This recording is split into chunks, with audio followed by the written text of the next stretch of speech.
ka-DIY, no? So nandito na tayo sa Morwin Hardware. So dito natin di-display yung ating 70 watts na solar panel. And then nandun na po yung ating DIY solar setup aparato na 3,000 watts na off-grid po. Pero dual output. So let's go, guys. So guys, ito na yung setup natin dito sa shop ni Ma'am Morwin. So kukonek na po natin yung battery panel, and then paanda rin natin yung isang solar pan na 12 volts, and then yung ilaw, and then charger ng cellphone. So let's go, guys. So guys, turuan ko kayo, no? So unahin natin ipasok yung battery. So connect natin positive negative. Meron naman pong polarity yan, no? So positive po itong red na battery. So negative naman tong black. So guys, ganyan lang guys, no? Paluwagan lang natin to. Always kaliwa po ang positive natin dito. Meron namang kwan dyan, no? May nakalagay sa ilalim. Positive, negative. So ganyan ko muna. So pakita ko sa inyo paano i-connect battery, positive. Madali lang po ito guys, kasi plug and play lang to. Pinaka easy lang. Connect lang po ninyo lahat. At negative.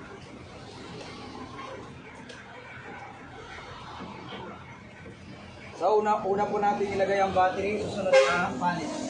So yung nakatali dito, guys, ito yung positive. Tapos yung hindi nakatali, yun po yung negative.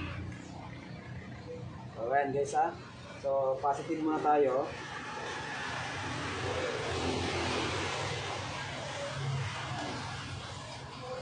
And negative.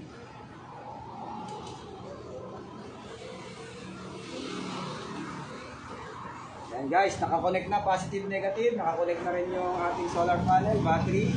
Connecting na lahat. Ito yung battery niya. So ito yung bulb. So i-on na po natin yung breaker. Unang i-on po natin yung ating battery. Okay, mandar na guys, ha. So dito yung switch niya. So switch po ito doon, ang load nito. So nakakonect na po yung ating battery. So yung solar panel naman guys, kung nakikita nyo.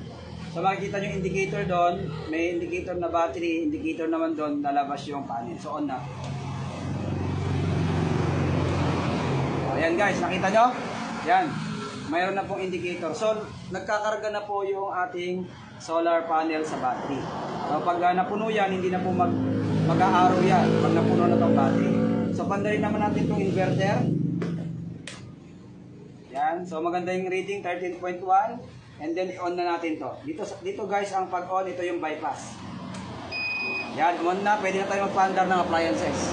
So ang gamitin natin muna, yung 12 volts po muna na solar pan. So isaksak ko yung 12 volts solar pan. Yan, nakakonect yung 12 volts. So pakita ko sa inyo.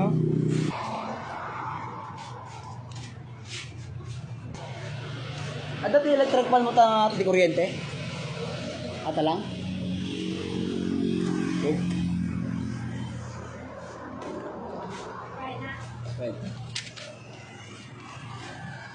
Nakita ko meron siyang electric pan na di kuryente.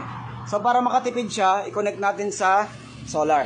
So tanggalin natin to para ma-testing po natin yung 220. So yan guys, nakikita nyo yan ay 220 volts. Sinaksak ko po doon. So sa setup po natin, papaandaran itong kanyang ceiling fan. So tignan nyo guys, saglit lang, lagay ko lang. Ayan, so guys, yan, ito na no, saksak na natin, the moment of truth. Nakaandar yung solar fan niya, paandarin naman natin yung electric fan.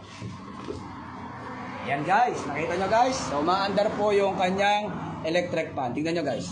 Ayan guys, maandar po kanyang electric fan sa pamamagitan ng ating DIY solar setup at saka solar panel natin na 70 watts lang po ito, no?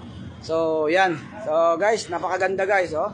So, ito lang po yung hardware na napili natin na magkaroon ng solar setup ng SBIN online shop. So, guys, nakita nyo guys, no? Backcam ko guys. Tapos na mga ka-DIY itong ating solar setup, no? So 4,000 watts itong ating inverter, pero hindi to maximum, no? Nasa 300 or 500 watts lang ito. So, nandito po yung battery natin, maliit lang. Kasi testing lang naman. And then, yun nga, meron tayong solar pan ni ma'am. Bigyan natin siya, tapos may ilaw yan. So, yan, gagamitin yan lang for demo. At least may pang demo na tayo dito sa mismong shop niya. Pero product po rin po ng SBIN online shop. So mga ka-DIY, napakaganda. Kung gusto niyo pong kumuha, dito lang po sa Barangay 3, along the highway. Barangay 3 ito?